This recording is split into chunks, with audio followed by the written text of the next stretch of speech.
It's fishy. Hey YouTubers! Today we're talking about Severance, specifically Lumon Industries, specifically the Lumon logo. Today we're talking about fluids. Fluids.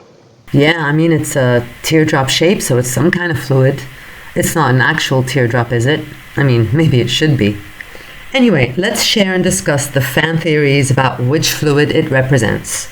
And I have a theory of my own that I'm going to peddle at the end, just for funsies. Fan theory number 1, blood. Lumon is mostly a pharmaceutical company, so it makes sense to think of blood. In the show, we see blood donations being administered by Lumon, and we see their logo on the equipment. But that alone isn't a very strong clue, because we see the logo on everything they own, and they own a lot. I mean, if they could, they would tattoo their logo on their employees, so... But still, this is a valid theory, and I say we put a pin in it. Fan theory number 2, ether.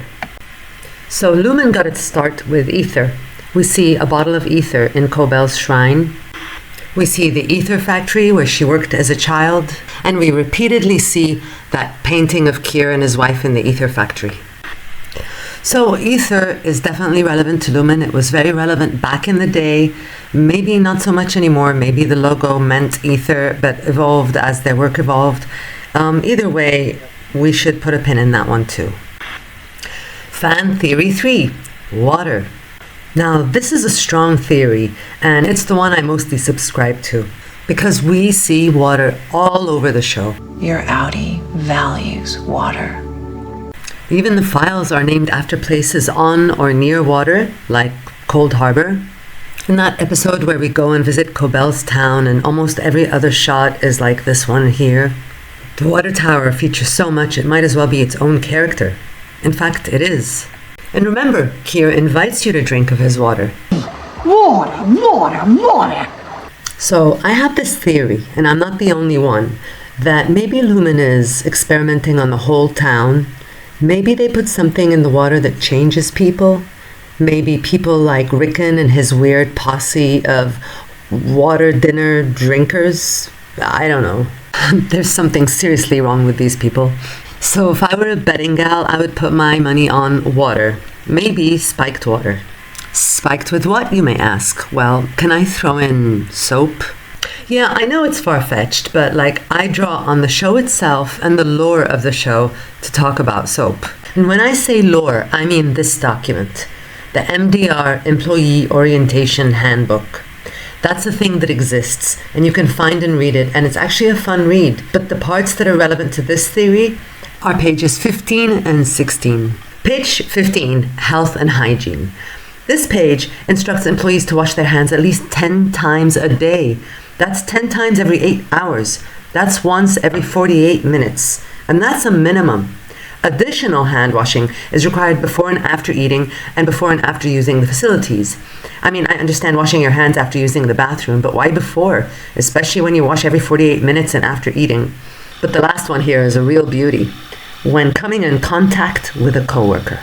Not touching, coming in contact with. Because touching implies warmth and comfort to an employee who may be starved of hugs. Upon request, I can also perform a hug. You know, I've been exhibiting signs of sadness. Could I get one of those? No. But coming in contact with is so suggestive of risk. Lumon really knows how to craft their language, don't they? But before I get into the social distancing part of it, let's finish the health and hygiene page. So there's very specific instruction on how to wash your hands. Apply Lumon branded soap. Scrub everywhere, back and front of palms, in between fingers, under fingernails, and scrub for 20 seconds singing Happy Birthday to Keir. This looks like germaphobe training.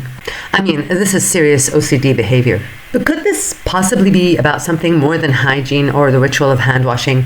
Is there something in the soap that they're meant to lather on themselves? Honestly, it could be the water, but I mentioned soap because it seems there's good soap and bad soap. You want Grainer to use the bad soap. There's bad soap. And they're both Lumon branded soaps. So what's the good soap? Just regular soap? Hey, whatever happened to the soap labels? The soap labels? Yeah. Shouldn't there be labels on the soap dispensers saying soap?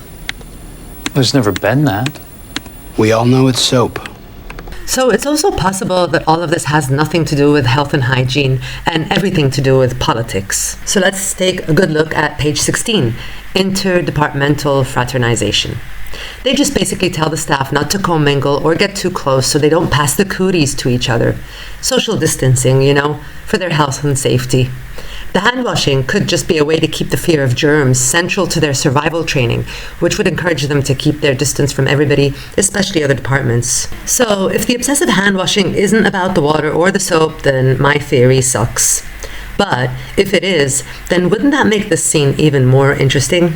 You know the one. Mark asks for a handshake and she hesitates a bit and just seems a little weird about doing it, and then she finally gives him the handshake. Why the hesitation? Is Cobell a germaphobe? Or did she just use the good soap and doesn't want to do it again after contact? So yes, this is a far-fetched theory, but it's really fun to theorize about this show because I am really enjoying it so far. But you know what? I think they're going to land the ending. I mean, I'm never known to be an optimist, but I seem to have faith that the writing of this show will maintain its quality. It's not going to go the way of Westworld or Handmaid's Tale or any of the shows that start out strong and then turn to absolute horrible crap like Game of Thrones. Sorry, I had to mention that. But I think this show is going to do well. And on that positive note, I will take my leave. Thank you for being here. Please let me know what you think in the comments. Love you. See you later. It's a scene.